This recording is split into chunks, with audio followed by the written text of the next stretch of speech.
मशरिक़ वस्ता में इस वक्त सूरत हाल बहुत शदीद और खतरनाक मरहले में दाखिल हो चुकी है। ईरान लगातार इजराइल और अमेरिका के हमलों का जवाब दे रहा है। ऐसे वक्त जब डोनाल्ड ट्रंप की तरफ से कहा गया कि 5 दिन एक तरह से जंग रोकी जाएगी, हमले नहीं किए जाएंगे, और ऐसे में बातचीत का दौर चल रहा है, लेकिन दूसरी तरफ इजराइल लगातार हमले कर रहा है। और अब इजराइल और अमेरिका के हमलों के जवाब में ईरान में भी अपने हमलों में काफी ज्यादा तेजी लाई है। और आप देखिए कि अब मिसाइल और ड्रोन फजाई हमले लगातार किए जा रहे हैं इजराइल की तरफ से। इजराइल, आपको बताते चलें कि इजराइल के हमलों के जवाब में अब ईरान ने भी बड़े पैमाने पर हमले किए हैं।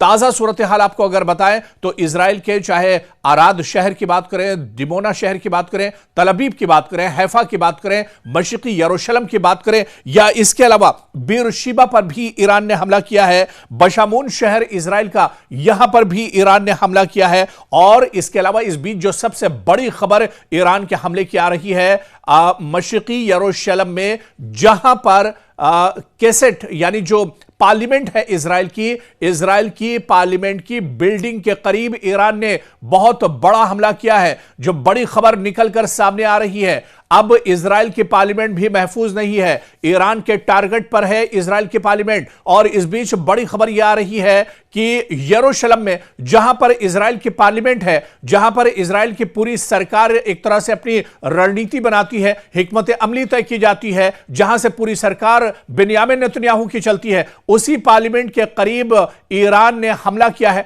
ड्रोन और मिसाइल के जरिए यह बड़ा हमला किया गया है। यह एक बड़ा झटका इजराइल के लिए माना जा रहा है। और इस वक्त जो सच्चाई है, जो हकीकत है कि इजराइल का कोई शहर, इजराइल की कोई जगह इस वक्त एक तरह से महफूज नहीं है जहां पर ईरान हमले न कर रहा हो। ईरान ने अब अपने हमलों का दायरा भी बढ़ा दिया है, हमलों में शिद्दत भी लाई है, पूरी ताकत के साथ अब ईरान की तरफ से हमले किए जा रहे हैं। अब इजराइल का कोई ऐसा शहर, कोई ऐसी जगह, कोई ऐसा गांव, कोई ऐसी इमारत नहीं बची है जो अब ईरान के टारगेट पर ना हो। खासतौर से जितने आईडीएफ के मिलिट्री बेस हैं, मिलिट्री ठिकाने हैं, जहां पर आईडीएफ या इजराइल के सिक्योरिटी फोर्सेस के जो इलाके हैं, वहां पर लगातार अब हमले एक तरह से ईरान की तरफ से किए जा रहे हैं। इसके अलावा बेंयामिन नेतन्याहू का जो ऑफिस है, उस पर भी हमला ईरान की तरफ से किया गया। पार्लियामेंट पर अब यह हालिया हमला किया गया है और पार्लियामेंट के पास यह मिसाइल जाकर गिरा है,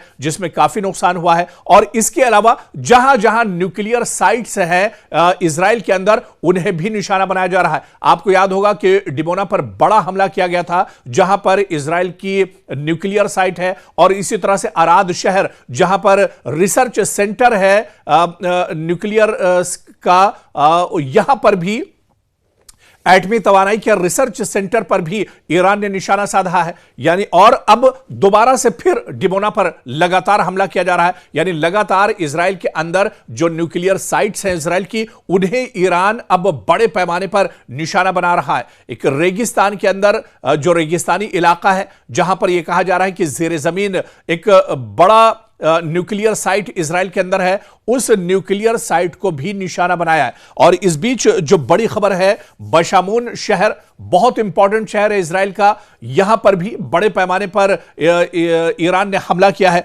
इसके अलावा बीरशीबा, जहां पर पहले भी ईरान हमला कर चुका है, और ताजा हमला एक बार फिर से बीरशीबा पर इजराइल के अंदर ईरान ने किया है। तो ईरान ने पूरी तरह से अब इजराइल की कमर तोड़ कर रख दी है। इजराइल दरअसल परेशान है, और आप देखिए कि इजराइल की परेशानी अमेरिका से भी नहीं देखी जा रही है। अमेरिका इसी वजह से अब डोनाल्ड ट्रंप पूरी दुनिया के सामने गिड़गिड़ा रहे हैं। डोनाल्ड ट्रंप अब जंग रोकने की बात कर रहे हैं। डोनाल्ड ट्रंप अब पाकिस्तान और हिंदुस्तान से अपील कर रहे हैं कि किसी तरह से वो मध्यस्थता करें, किसी तरह से वो सालसी करें और इस जंग को रोका जाए। लेकिन ईरान ने पहले ही यह साफ कर दिया था कि जंग दुश्मन ने शुरू की है, इजराइल और अमेरिका ने जंग शुरू की है। शुरुआत इजराइल और अमेरिका ने इस जंग की है, लेकिन यह जंग जब ही रुकेगी जब ईरान चाहेगा।